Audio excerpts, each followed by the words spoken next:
자, 오늘 이 시간 성경 읽기 진도에 따라서 창세기 말씀을 가지고 두 여인이라는 제목으로 함께 말씀의 은혜를 나누고자 합니다. 오늘 소개하고자 하는 두 여인은 족장의 아내들입니다. 족장의 아내들. 먼저는 아브라함의 아내가 누구죠? 사라는 정실 부인이고 아브라함이 첩을 얻죠. 그 첩의 이름이 하갈입니다. 하갈. 그래서 저는 오늘 하갈 얘기를 좀 하려고 그러고요. 두 번째 여인은 누구냐면 야곱의 아내가 누구입니까? 라헬. 라헬은 두 번째 아내고 그의 첫 번째 아내는 라헬의 언니인 레아가 야곱의 첫 번째 아내입니다. 오늘 저는 레아 얘기를 좀 하려고 그래요. 하갈과 레아에 대해서 말씀을 드리려고 합니다. 이 두 여인은 사실 주연은 아닙니다. 그렇죠? 주연은 아니죠. 어떻게 보면 조연이죠. 주연은 사실 아브라함의 정실 부인인 사라가 주연이고 야곱이 사랑했던 여인 아내 라헬이 주연이죠. 사실 하갈과 레아는 조연이라고 할 수 있겠습니다. 이 두 여인을 통해서 같이 한번 말씀의 은혜를 나누었으면 좋겠습니다. 먼저 하갈입니다. 여러분, 하나님께서는 아브라함에게 나타나셔서 사라를 통하여서 너에게 아들을 주겠다 약속하셨습니다. 그 아들이 내가 너에게 주는 진짜 약속의 아들이다, 이렇게 이야기를 하셨죠. 그런데 아브라함이 기다려도 아들을 안 주시자 하나님의 약속을 기다리지 못하고 결국 첩 하갈을 통해서 이스마엘을 낳게 됩니다. 그런데 몇 년 있다가 진짜로 사라가 이삭을 낳은 거예요. 약속의 아들을 진짜 낳은 거죠. 그러다 보니까 사라와 하갈 사이에 이제 분쟁이 있게 되는 겁니다. 하갈은 이스마엘을 낳았고 사라는 이삭을 낳았어요. 누가 먼저 낳았어요? 하갈이 먼저 낳았죠. 그러니까 이제 이삭이 태어나면서부터 이제 둘 사이에 분쟁이 시작되는 거죠. 그래서 아브라함은 결국 하갈과 이스마엘을 내쫓게 됩니다. 그게 창세기 21장 14절에 나와 있는데요. 제가 봉독해 올리겠습니다. 아브라함이 아침에 일찍이 일어나 떡과 물 한 가죽 부대를 가져다가 하갈의 어깨에 메워주고 그 아이를 데리고 가게 하니 하갈이 나가서 브엘세바 광야에서 방황하더니, 이렇게 되어 있어요. 여러분, 이때의 하갈의 심정을 한번 생각해 보세요. 아브라함이 아침에 일찍이 일어납니다. 그러더니만 뭘 안겨줘요? 떡이랑 물 한 가죽 부대를 가져다가 하갈의 어깨에다 턱 메워줍니다. 그리고는 뭐예요? 나가라는 거죠. 그 아이 이스마엘을 데리고 나가라는 겁니다. 그래서 하갈이 나갔어요. 그러니까 어쨌든 쫓겨난 거죠. 그래서 하갈이 나가서 브엘세바 광야에서 방황하더니, 이렇게 되어 있죠. 브엘세바는 헤브론에서 남쪽으로 50km 정도 떨어져 있는 성읍입니다. 자, 이 하갈이 나가서 브엘세바 광야에서 방황하더니, 이렇게 되어 있어요. 하갈이 이 브엘세바에서 길을 잃고 방황했다는 것은 그녀가 고향 애굽으로 돌아가려 했음을 알 수 있습니다. 하갈은 어디 출신이에요? 원래 애굽 출신이에요. 그래서 쫓겨나가지고 어디로 갈 생각이었던 거예요? 고향으로 돌아갈 생각이었는데 브엘세바 광야에서 길을 잃어버린 거예요. 헤브론에서 50km 정도 떨어진 그 광야에 들어갔다가 애굽으로 계속 가야 되는데 그 광야에서 길을 잃어버린 거죠. 갖고 있는 건 뭐밖에 없는데, 떡 한 조각과 물 한 부대밖에 없는데. 그래서 21장 15절에 보면 이렇게 되어 있어요. 가죽 부대의 물이 떨어진지라 그 자식을 관목 덤불 아래에 두고, 이렇게 되어 있어요. 여러분, 하갈이 가죽 부대의 물이 떨어지고 갈증이 심해지자 아들 이스마엘의 그 생명을 조금이라도 연장하기 위해서 아들을 그늘 아래 쉬게 했다라는 것입니다. 왜요? 탈수를 지연시키기 위함이죠. 쫓겨나서 고향으로 갈 생각인데 광야에서 길을 잃었어요. 그런데 물이 다 떨어져 버린 거죠. 그러면 이제 갈증을 느끼다가 결국 다 탈수되어서 죽게 되겠죠. 그래가지고 아들을 나무 그늘에다가 쉬게 하는 거예요. 왜? 움직이면 자꾸 이제 탈수 현상이 나타나니까 못 움직이게 그늘 아래다 아들을 딱 이렇게 둔 거죠. 그리고는 이렇게 이야기합니다. 16절에 이르되 아이가 죽는 것을 참아보지 못하겠다 하고 화살 한바탕 거리 떨어져 마주 앉아 바라보며 소리내어 우니 이렇게 되어 있어요. 예. 여러분 이때 진짜 하갈의 심정을 한번 생각해 보세요. 애가 죽어가고 있어요. 물이 떨어져가지고 광야에서 헤매다가 길 잃고 방황하다가 이제 물도 떨어져가지고 내 자식이 지금 죽어가고 있어요. 예. 그러니까 이 여인이 외칩니다. 아이가 죽는 것을 내가 참아보지 못하겠다 이렇게 이야기해요. 그리고는 화살 한바탕이라는 건 뭐예요? 화살을 쐈을 때 날아간 그 거리를 말하는 거죠. 약 200m에서 한 300m 정도 되겠죠. 그 정도 떨어진 거리에서 멀찍이서 아들을 바라보는 거예요. 예. 그렇게 마주 앉아 바라보면서 어떻게 했다고요? 소리내어 울었다 이렇게 되어 있어요. 자식이 죽어가고 있는 것을 보면서도 뭐 방법이 있어야지. 어찌할 방도가 없어서 대성통곡하고 있는 것입니다. 자, 그러자 이때 17절 말씀해 보니까 하나님이 그 어린아이의 소리를 들으셨으므로 하나님의 사자가 하늘에서부터 하갈을 불러 이르시되 하갈아 무슨 일이냐 두려워하지 말라. 하나님이 저기 있는 아이의 소리를 들으셨나니 이렇게 이야기합니다. 하나님이 그 아이의 소리를 들으셨다 이렇게 되어 있어요. 여기서 하나님이라는 단어는 엘로힘이라는 단어를 쓰고 있어요. 그것은 전능하신 하나님이라는 뜻이죠. 자, 그 하나님이 그 어린아이의 소리를 들으셨다. 무슨 얘기예요? 들으시는 하나님이라는 거예요. 하갈이 만난 하나님은 나의 신음소리와 고통소리를, 기도소리를 들으시는 하나님이라는 거죠. 내가 그 소리를 들었다 이렇게 이야기해요. 그리고는요, 하나님의 사자가 하늘에서부터 하갈을 불러 이르되 하갈아 무슨 일이냐 이렇게 이야기해요. 하나님은 물으시는 하나님이라는 거예요. 물어보시는 하나님이라는 거예요. 너 왜 그러니? 뭐 때문에 그러니? 무슨 일이니? 이렇게 물으시는 하나님이라는 거죠. 그리고는 뭐라 그러십니까? 두려워하지 말라. 뭐예요? 용기를 주시는 하나님이죠. 이 단어는 미완료형 시제를 쓰고 있어요. 그 말은 무슨 말이냐면 당장뿐만이 아니라 앞으로도 계속 두려움을 가지지 말 것을 권고하고 있는 거예요. 너 두려워하지 마. 앞으로도 두려워하지 마. 절대 두려워하지 마. 이렇게 이야기하시는 거죠. 용기를 주시는 하나님을 볼 수 있습니다. 17절 끝자락에 뭐라 그랬어요? 하갈아 무슨 일이냐? 두려워하지 말라. 그리고는요, 하나님이 저기 있는 아이의 소리를 들으셨나니 들으시는 하나님이라 이 말이죠. 그리고는 이렇게 들으시는 하나님, 물으시는 하나님, 용기를 주시는 하나님이신 거죠. 그 하나님이 18절에 이렇게 이야기합니다. 일어나 아이를 일으켜 네 손으로 붙들라. 그가 큰 민족을 이루게 하리라 하시니라 이렇게 되어 있어요. 일어나 이렇게 되어 있죠. 너도 일어나고 그리고 아이도 일으키고 아이를 네 손으로 붙들라고 하십니다. 그리고 덧붙이기를 그가 이스마엘이죠. 그가 큰 민족을 이루게 하리라 이렇게 이야기해요. 약속을 통해 용기를 주시는 하나님인 것을 알 수 있어요. 자, 그러자 19절에 기적이 일어납니다. 하나님이 하갈의 눈을 밝히셨으므로 샘물을 보고 가서 가죽 부대에 물을 채워다가 그 아이에게 마시게 하였더라 이렇게 되어 있어요. 하나님께서 하갈의 눈을 밝히신 거죠. 그러자 샘물이 눈에 들어온 거예요. 그래서 그 샘물에 달려가가지고 가죽 부대에다 물을 채워가지고 와서 아이에게 마시게 했다. 무슨 말입니까? 하나님께서 그들의 생명을 지켜주신 거죠. 이게 아니었으면 꼼짝없이 목말라 죽을 판이었던 거잖아요. 그런데 하나님께서 물을 공급하사 그들의 생명을 지켜주신 거죠. 거기서 하나님은 한 걸음 더 나아가 20절에 이렇게 이야기하고 있어요. 하나님이 그 아이와 함께 계심에 그가 장성하여 광야에 거주하며 활 쏘는 자가 되었더니 이렇게 되어 있어요. 이스마엘이 활 쏘는 부족을 크게 이루었다는 것입니다. 하나님께서 번성케 하신 거죠. 여러분 지금 팔레스타인 지역의 아랍 계통의 사람들의 조상이 누군지 아세요? 이스마엘이에요. 이스마엘이 그 팔레스타인 지역 아랍인들의 조상입니다. 이스마엘을 그렇게 번성케 하신 거죠.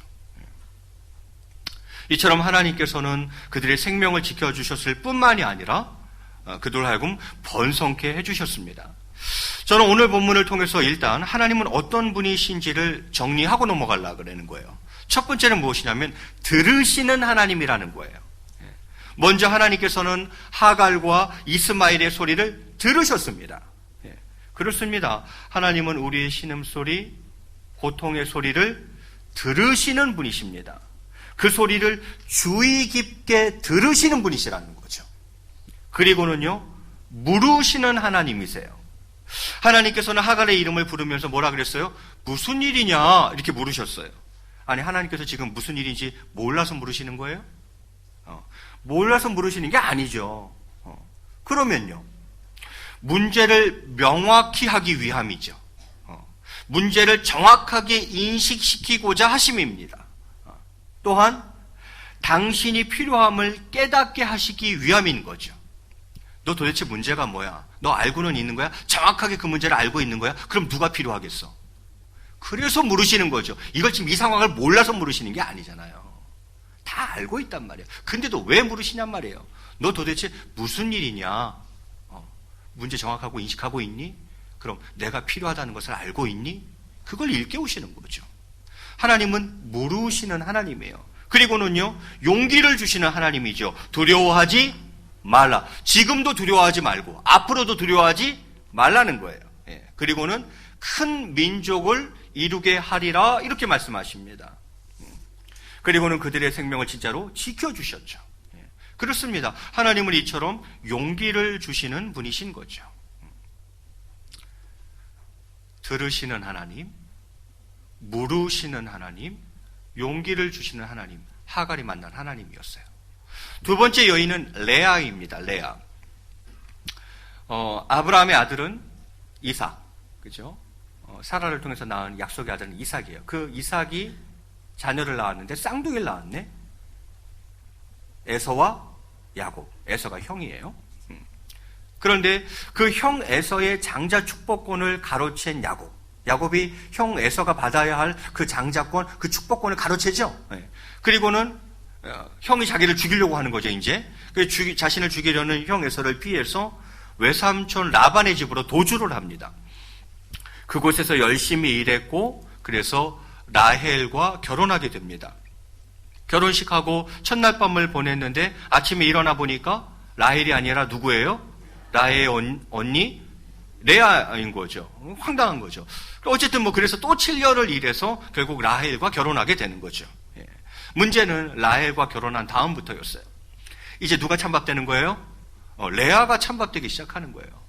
남편 야곱으로부터 차별 대우를 받기 시작하는 거예요. 레아가. 여러분, 이제 레아 심정을 좀 헤아려 보죠. 레아 입장에서 너무 억울하지 않겠어요? 제가 보기엔 너무 억울해요. 왜요? 내가 원해서 한 결혼도 아니잖아. 강권에 의한 결혼이었잖아요. 그 당시에는 그냥 아버지가 하라면 하는 거예요. 무슨 말이 필요 없어요. 그냥 아버지가 하라면 하는 거예요. 아니, 결혼했는데 그 방에 누가 들어가라는 거예요? 네가 들어가라는 거예요. 아버지가 하는 말이. 레아, 네가 들어가라는 거예요. 이게 내가 원했던 결혼도 아니고 강권에 의한 결혼을 하게 된 거예요. 그리고 하란에서 잘 살고 있었어요. 그런데 야곱과 결혼하는 바람에 낯설고 물서른 땅으로 이주해 온 것 아닙니까? 그 안정이나 되어 있어요? 아니요. 그것도 안정된 정착지도 없는 이주민 신세로 살아가고 있는 거예요. 그냥 떠돌이 유랑민처럼 그렇게 살아가고 있는 거죠. 결정적으로. 거기다가 남편에게 사랑을 구걸해야 하는 구차한 삶을 살아가고 있는 거예요. 이 여인의 심정을 한번 헤아려 보세요. 남편이 있는데 그 남편에게 사랑을 구걸해야 돼요. 얼마나 구차한 삶이에요. 이게 레아의 심정이라 이 말이죠. 이때에 하나님께서 어떻게 하시는지 볼까요? 오늘 본문 31절이죠. 여호와께서 레아가 사랑받지 못함을 보시고 그의 태를 여셨으나 라헬은 자녀가 없었더라 이렇게 되어 있어요. 여호와께서 레아가 사랑받지 못함을 모았다고요? 보셨다 이렇게 이야기합니다. 보시는 하나님이세요. 그리고는요, 보시고는 이제 어떻게 역사하십니까? 32절에 레아가 임신하여 아들을 낳고 그 이름을 르우벤이라 하여 이르되 여호와께서 나의 괴로움을 돌보셨으니 또 이렇게 이야기해요. 이제는 내 남편이 나를 사랑하리로다 이렇게 이야기합니다. 자, 아들을 낳았어요. 그 아들, 첫 번째 아들이죠. 장남이죠. 이름을 뭐라 했어요? 르우벤이라 했어요. 르우벤이란 이름의 뜻은 보라 아들이다 이런 뜻이에요. 얼마나 좋았으면 봐라 아들이다 이런 뜻이에요. 이름이. 그러면서 덧붙이는 말이 뭐예요? 여호와께서 나의 괴로움을 돌보셨으니 이렇게 되어 있죠. 여호와께서 나의 괴로움을 돌보셨으니 레아의 이 한마디 말 속에서 그녀가 그동안 얼마나 큰 괴로움 속에서 지냈는가를 가히 짐작해 볼 수 있습니다. 그런데 하나님께서 이 레아를 돌보셨다는 것입니다. 레아의 이 심적 고통을 감찰하셨다는 것입니다. 하나님은 어떤 하나님이세요? 돌보시는 하나님이세요. 아까 31절에서 보시는 하나님 할 때 그 보시는과 32절에서 돌보시다 할 때 이 단어는 두 개가 똑같은 단어입니다. 사실은 원어상 똑같은 단어를 쓰고 있어요. 하나님은 우리를 보시는 분이요 우리를 돌보시는 하나님이다 이 말이죠. 그리고는요 33절에 이렇게 이야기합니다. 그가 다시 임신하여 아들을 낳고 이르되 여호와께서 내가 사랑받지 못함을 들으셨으므로 내게 이 아들도 주셨도다 하고 그의 이름을 시므온이라 하였으며 이렇게 되어 있어요. 두 번째 아들을 낳았어요. 이름을 뭐라 지었어요? 시므온. 시므온이란 그 이름의 뜻은 무엇입니까? 들으심이란 뜻이에요. 들으심이란 뜻입니다. 뭐라 그랬습니까? 여호와께서 내가 사랑받지 못함을 들으셨으므로 시므온을 주셨다 이렇게 이야기하는 거예요. 들으시는 하나님이다 이 말이에요. 그리고는 34절 이제 세 번째 아들이겠죠. 34절에 보니까 그가 또 임신하여 아들을 낳고 이르되 내가 그에게 새 아들을 낳았으니 내 남편이 지금부터 나와 연합하리로다 하고 그의 이름을 레위라 하였으며 이렇게 되어 있어요. 세 번째 아들이에요. 레위라는 그 이름의 뜻은 무엇입니까? 연합이라는 뜻이에요. 연합. 이것은 무슨 말이에요? 연합. 레아가 야곱과 많이 가까워졌음을 의미하는 거예요. 이전보다는 훨씬 야곱과 지금 가까워졌음을, 연합, 가까워졌음을 의미하는 거죠. 그리고 이제 네 번째 아들을 낳습니다. 35절이죠. 우리 같이 한번 읽겠습니다. 35절은 시작.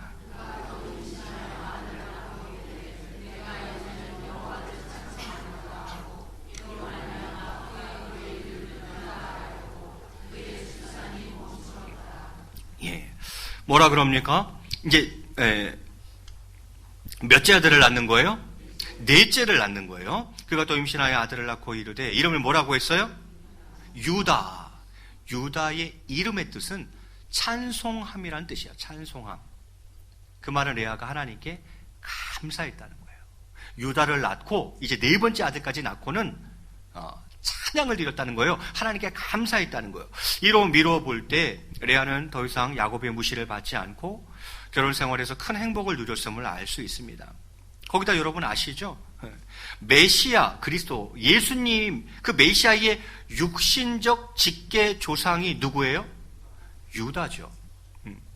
예수님의 육신의 조상, 육신의 그 직계 조상, 그게 바로 유다예요. 예수님은 유다 지파에서 나오셨어요. 다윗도 유다 지파고요. 다윗도 유다 지파고요. 이거는 영광이죠. 예수님의 족보에 오른 거예요, 레아가. 레아가 낳은 유다를 통해서 그리스도가 오신 거예요. 그러니 이것은 정말 영광이 아닐 수가 없는 거죠. 그러면서 뭐라 그럽니까? 그의 출산이 멈추었더라. 이건요, 레아의 임신이 완전히 멈췄다는 게 아니라 일시적으로 잠시 멈췄다는 얘기예요. 왜냐하면 실제로 레아는 그 이후에도 두 아들을 낳죠. 이사갈과 스불론. 얘네들이 전부 다 이스라엘의 12지파를 형성하는 거예요. 르우벤 지파, 시므온 지파, 레위 지파, 유다 지파, 이사갈 지파, 스불론 지파. 이스라엘의 12지파가 지금 레아에서 지금 다 나오고 있는 거예요. 그래서 레아가 이어서 두 아들 이사갈과 스불론을 낳았고 딸도 하나 낳았어요. 대단하죠? 딸 낳으면 최고예요. 그 딸 이름이 디나죠. 디나를 낳은 거예요. 그러니까 종합하면 레아가 몇 명 낳은 거예요? 7명 낳은 거예요. 6남 1녀를 낳은 거죠. 고대 근동에서 자녀를 많이 낳는 다사는 하나님의 축복으로 여겨졌습니다. 하나님의 축복은 구약에서는 딱 세 가지로 정리해요. 하나는 장수, 둘째 땅, 세 번째 자식이에요. 그런데 지금 레아가 자식을 7이나 낳았어요. 이건 하나님의 큰 축복을 받았다는 것을 말하는 거죠. 레아가 이렇게 복된 인생이 되었어요. 저는 여기서도 하나님이 어떤 분이신가를 정리하고 넘어가려고 합니다. 여러분, 레아가 만난 하나님은 어떤 하나님입니까? 보시는 하나님, 돌보시는 하나님이었다는 거죠. 이 보시다 또는 돌보시다라는 단어의 원어적인 의미는 주의를 기울여 자세히 살피다, 그런 뜻이에요. 하나님께서는 사람이 미처 헤아리지 못하는 마음에 숨겨진 감정까지 주의를 기울여 세심한 눈으로 살피시는 분이십니다. 그래요. 이게 본다, 보시다, 돌보시다라는 뜻의 의미예요.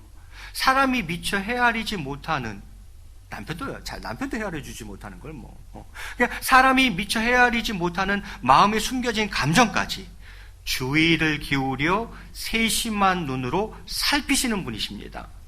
사람은 내 마음을 다 헤아려주지 못하지만 하나님께서는 내 마음을 다 헤아려 주시는 것입니다. 하나님은 보시는 하나님이라 이 말이죠. 레아가 만난 하나님은 또 어떤 하나님이십니까? 위로하시는 하나님이시죠. 셋째 아들 레위와 넷째 아들 유다의 이름의 뜻에서 알 수 있듯이 하나님은 위로해 주시는 분이십니다. 사랑받지 못하고 괴로움 가운데 있으니까 시므온족, 르벤족, 그 다음에 시므온족, 그래도 안 되니까 레위족, 그리고 유다족. 그 레위의 이름이 뭐예요? 연합, 남편과 연합. 유다의 이름은 찬송, 하나님께 너무너무 고맙고 감사해서 감사 찬송이란 이름으로 되어 있잖아요. 하나님은 늘 우리를 보시고 우리의 기도 소리를 들으시며 위로의 손길을 펴시는 분이십니다. 그렇습니다. 하나님은 참 위로의 하나님이신 거죠. 아니, 하나님만 참 위로자이신 것입니다. 이상을 정리하면 하갈과 레아가 만난 하나님, 이상을 정리하면 하나님은 어떤 하나님이십니까? 보시고 들으시고 물으시고 용기 주시고 위로하시는 하나님이다, 이렇게 이야기할 수 있죠. 이게 두 여인이 만난 하나님이었어요.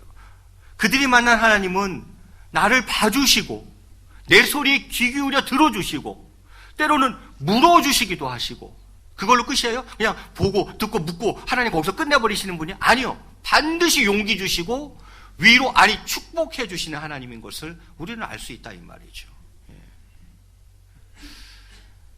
이제 말씀을 맺을까 합니다. 제가 본문 말씀을 묵상하면서 주목하게 된 점은 이것입니다. 두 여인은, 하갈과 레아는 사실 조연입니다. 그런데도 하나님께서는 그들에게 은혜를 베푸시더라라는 것입니다. 전에 눈에 안 들어왔던 대목이에요. 창세기를 읽어도 이 대목이 들어온 적이 없었어요. 근데 요번에 다시 일독하려고 이제 묵상에 나가다 보니까 이게 눈에 탁 들어온 거예요. 하나님은 주연만 상대하지 않는다는 거예요. 사실 아브라함 입장에서 정실 부인은 사라였어요. 사라가 주인공이면 주인공이죠. 주연이면 주연이죠. 또 야곱이 진심으로 사랑했던 여인은 라헬이었어요. 그래서 거기서 요셉과 베냐민이 나온 거고요. 그러니까 라헬이 주연이죠, 사실은. 그런데 가만히 읽어보니까 하나님은 주연만 상대하지 않더라는 거죠. 하갈, 레아, 조연이었어요. 그런데 하나님께서는 그들에게도 은혜를 베푸시더라는 거예요. 그렇습니다. 주연이 아니어도 괜찮습니다. 하나님께서는 조연에게도 은혜를 베푸시는 것입니다. 꼭 주연이 아니면 어떻습니까? 하나님께서는 은혜를 베풀어 주십니다. 내 인생이 조금 주연 같지 않고 조연 같다고요? 괜찮습니다. 하나님 그거 크게 상관없으세요. 하나님은 여전히 동일한 은혜를 그들에게 베푸신다라는 거죠.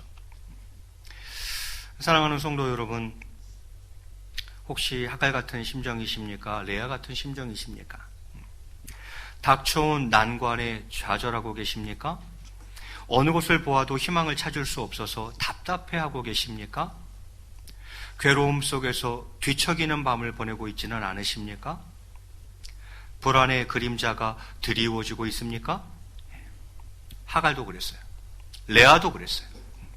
하갈과 이스마엘이 부엘세바 광야에서 방황하며, 길을 잃고 방황하며 죽음의 고통으로 불안해하고 있을 때 하나님께서는 찾아오셔서 그들의 문제를, 아니 그 문제를 해결해 주셨습니다. 레아도 마찬가지. 레아도 사랑받지 못하고 괴로움 가운데 있을 때 하나님께서 그녀를 찾아오셔서 그녀를 위로해 주셨습니다. 아니 축복해 주셨습니다. 이 은혜가 저와 여러분에게 있으시길 바랍니다. 아니 이 은혜가 반드시 있으실 줄로 믿습니다. 예. 여러분, 증거가 하나님의 선하심을 뒷받침하지 않을 때에도 하나님을 믿는 것, 이것이 믿음인 것입니다. 아니 이게 증거가, 그러니까 눈 앞에 보이는 현실이 하나님의 선하심을 뒷받침하지 않을 때에도 여전히 하나님을 믿는 것, 이것을 우리는 믿음이라고 부르는 거예요. 예. 야, 이게 진짜 하나님의 선하심은 이럴 수가 있는가? 하나님이 날 생각하고는 계시는 건가? 내 눈앞에 펼쳐지는 상황들이, 현실이 하나님의 선하심을 뒷받침하지 않아요, 지금. 그럼에도 불구하고 여전히 하나님을 믿을 수 있는 것, 이걸 우리 믿음이라고 부르는 거예요. 사랑하는 성도 여러분, 이 믿음을 가지고 보시고 들으시고 물으시고 용기 주시고 위로하시는 하나님을 경험하며 살아가는 저와 여러분의 삶이 되시기를 주님의 이름으로 간절히 축원드리겠습니다. 예. 우리 앞뒤자로 한번 인사하도록 하겠습니다. 조연이어도 괜찮습니다. 하나님께서 반드시 은혜를 베풀어 주실 것입니다. 우리 같이 찬양하고 잠시 말씀 놓고 기도하도록 하겠습니다.